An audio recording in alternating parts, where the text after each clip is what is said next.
In section 8.3, we're looking at hyperbolas for our conic section.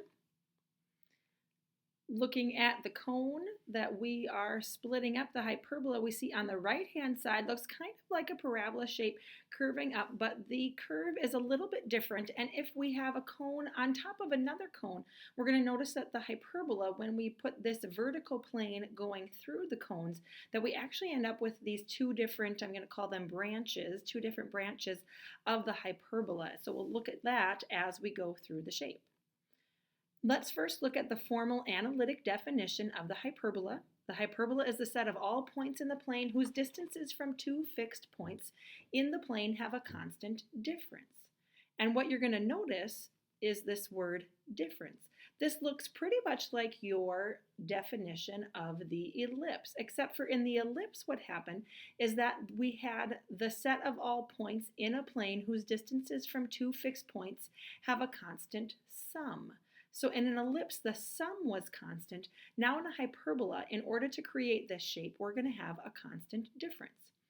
In looking at our shape then, what happens is from the foci. So you see the foci here in the hyperbola. Good news, we're still going to call the foci the letter C. We'll talk more about that in a bit. And then we're going to create these two branches of the hyperbola that we showed you in the cone. And so what we're saying is if I pick a point on this hyperbola from the focus point to the point on the hyperbola back to the other focus point, whatever that distance is, it's going to be the same difference no matter which other points that I pick. So looking at this example on the right-hand side, let's look at the smallest distance here. Let's look at this first point right here. I'm going to put that as number 1. Let's say that the distance from the focus to that point was 2, and that the distance from this point to the other focus was 10. If that's the case, the difference is obviously 8. And so then if I pick the second point, perhaps we have a distance here of 12 and a distance here of 4, a difference of 8 still in between. Let's say that we pick 15 and then 7 for this side. So focus to the point on the hyperbola, point on the hyperbola back to the other focus has a constant difference of 8 every single point that we pick on that hyperbola. We can again go back to the GeoGebra site that we had previously looked at to look at a hyperbola being created. So we're just going to show you a quick animation. What we have here, I'm going to pause for just a second, 2 side links. So these red dots are indicating where our focus points are. And then every dot that's plotted is a point on the hyperbola. So from the focus point to the point on the hyperbola, point on the hyperbola back to the other focus point is going to have the constant difference. So if you pay attention to what the difference would be if you took S2 minus S1, you're going to see that that's constant the entire way through creating this hyperbola.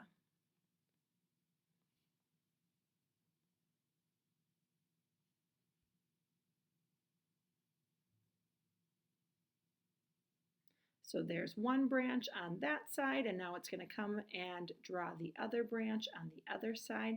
Now the curving that's happening in this hyperbola is also going to be different, just like you saw how in an ellipse the shape could look different depending on what you have for where the focus points are plotted and the other information that goes with that. Same thing happens in the hyperbola. If I move the focus points, if I change some of the other values, it can change the amount of curving that's happening in this hyperbola. And we'll look at some of those examples here in just a bit. In our hyperbola, let's do some labeling on here just like we saw for an ellipse. Now the good news is you've had a lot of time to look at the circles and the ellipses. You saw how similar they were to one another, and you've kind of grown accustomed, I hope, to the A's, B's, and C's that we had as part of our ellipse. So now we're actually going to see that the hyperbola is pretty similar to the ellipse in terms of the labeling. So we're going to start with a hyperbola that's going to be at 0, 0. And just like we did for the ellipse, we'll go ahead and modify that hyperbola for a center that's not at 0, 0 when we need to. Just like in an ellipse, the distance to the focus was C. So I'm going to start with that focus point, And we're going to label that as C0, and likewise negative C0 on the other side, equal distance from the center point. In the ellipse, when we had the focus point, we knew that the vertices that we were seeing were on that main axis, and the distance to the vertex that was on the same line as our focus point was A. So the distance to this vertex is A0, and over here we have negative A0. Now, what you'll notice about the hyperbola is we don't have a second set of vertices. So our ellipse had major axis vertices and minor axis vertices. We do not have that in the hyperbola, and we'll talk about where the B value comes in a little bit later on. But to start, we have the A value to the vertex point, and we have the C value to these focus points. Now, in the ellipse, the A and the C were on what we call the major axis. This time around, we're going to call this axis that the A and the C are on not the major axis, but the transverse axis.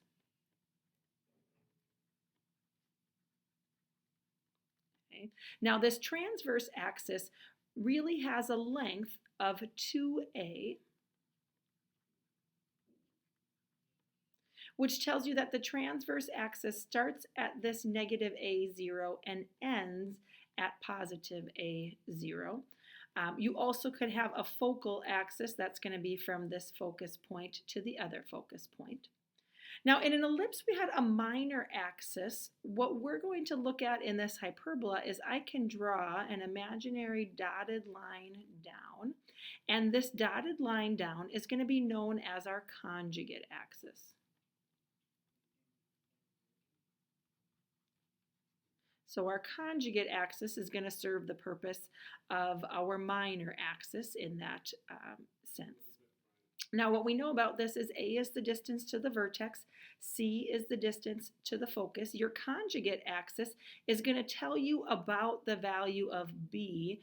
Its total length would be 2B, but again, we'll show you where that B comes from in just a little bit on our next picture. The general equation that we're going to use for our hyperbola, we're going to have an x squared over a squared. We're going to have a y squared over b squared. And we're going to set that equal to 1. Hey, that looks pretty much like your ellipse, except for in a hyperbola, what we're going to do is we're going to subtract those in between. So instead of having addition like the ellipse, we're going to have subtraction in between there. The other thing that's going to be similar to the ellipse, but a little bit different, is the Pythagorean relationship. A squared and b squared equals c squared. In the ellipse, it was a squared minus b squared equals c squared. In the hyperbola, it's a squared plus b squared equals c squared. So this is our general format of how our hyperbola is going to look. Now, this was for our hyperbola centered at 0, 0. Let's look at a couple different things. Starting with, on the first page, we looked at the hyperbola that was curving around the x-axis is how I'm going to refer to that. So you see the blue line representing the hyperbola is curving around that x-axis. And here was that general equation, x squared over a squared minus y squared over b squared equals 1. Let's say that we change where that main axis is, where our transverse axis is. So instead of our transverse axis being in the x direction, let's change it to the y direction. That happened in our ellipse as well, where we changed the major axis to be in the x direction and the y direction. So if I change that around, now our hyperbola is curving around, wrapping around the y-axis instead. So the first thing we want to look at is from the center, from 0, 0, it's still a distance of A to the vertex points, but now that A value is changing in the y direction instead of in the x direction. It's still a distance of C to the focus points. Again, now it's going up C, so it changes the y value instead of the x value. The other thing I want you to notice is the equation. When this wraps around the y-axis, notice that now the y squared value is written first. Y squared over a squared minus x squared over b squared. So compare that to how it worked with the ellipse. In the ellipse, because it's addition, it wouldn't really matter which order that you wrote it in, and the a value was always underneath the major axis. In the hyperbola, the positive variable is going to tell you which axis is our transverse axis, or what I'm going to call the main axis here. So our transverse axis is in the y direction here, and y squared is positive. That y value comes first. When this was wrapping around the x-axis, now we had a positive x value there. Now, when you're looking at those, you're noticing that the a squared value is underneath the positive term. So I'm going to write that down underneath here. The positive value, the positive, I'm actually going to say variable, tells us the transverse axis.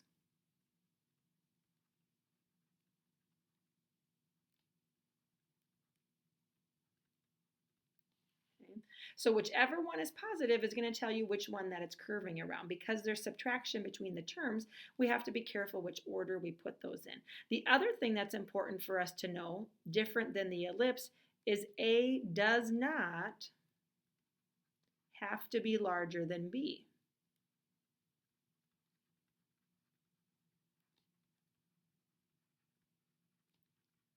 So in the ellipse, the a value had to be bigger than b because that axis had to be longer.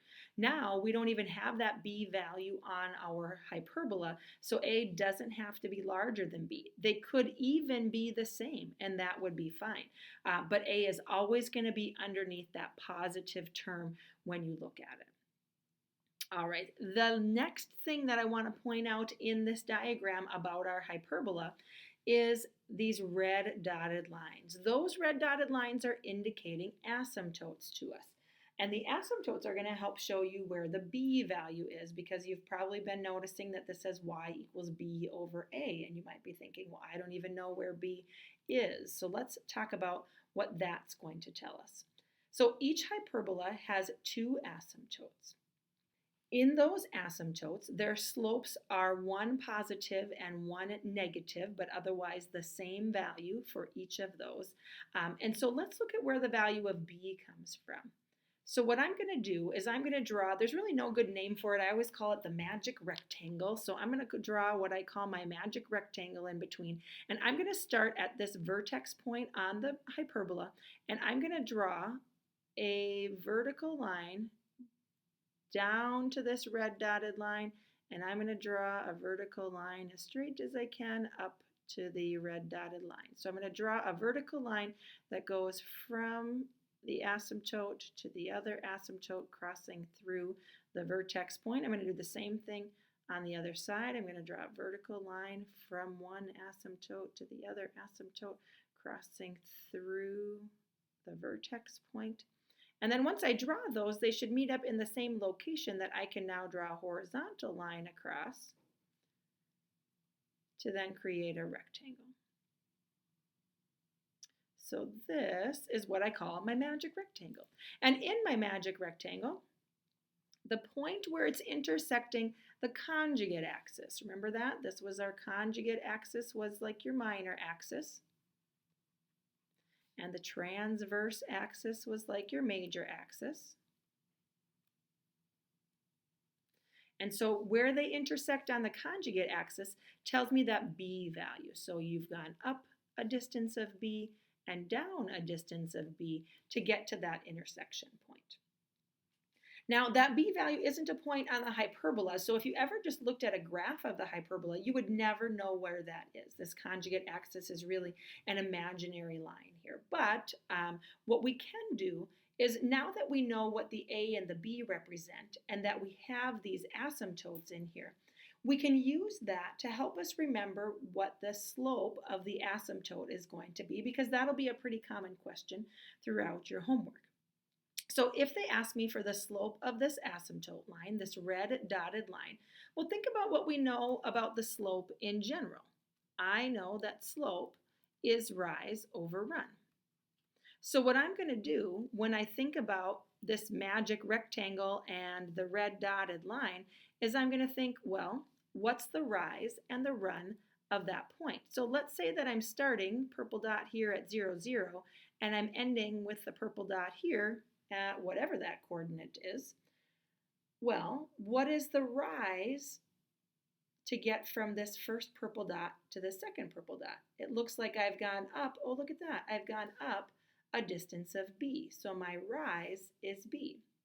Then what is the run to get from one purple dot to the other? I've gone to the right. Oh, look at that. Here's my vertex point of A. So you see the rise over run is B over A, and therefore you get B over A times X for the equation of that line. Most of the time I'm just going to ask you for the slope of that hyperbola, but sometimes they'll ask you for the equation as well. This goes through 0, 0, so the y-intercept is 0. Your slope is B over A. Again, one positive, one negative with that exact same slope. Now I'm going a run of A and a rise of negative B to get to that part. You could envision the same rectangle in our second hyperbola that has a positive y value instead. And again, think about the slope is rise over run. So most often I tell people, instead of drawing the box, we know that it's either going to be A over B or B over A. So let's think about when we write this down, where is the A value? Because A is the distance to the vertex, the one that's easier to find.